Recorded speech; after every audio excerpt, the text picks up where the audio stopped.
In this video, I'm going to show you how to change Tradingview theme. So assuming you don't like this background, you want to change it to another background or whichever background is showing on your screen and you don't like it. So here's what you're gonna do.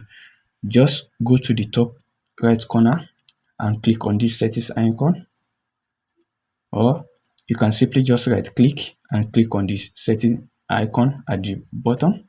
So go to the top right corner, click on the settings. After you click on the settings, click on canvas.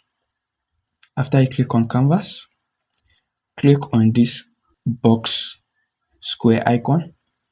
Then here's it. You can simply select the background color that you want. Some people blue, but I think it's either white or black.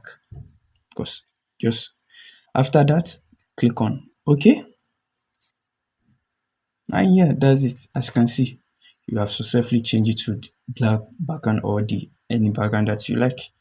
Hope you find this video helpful. Please kindly like and subscribe to the channel.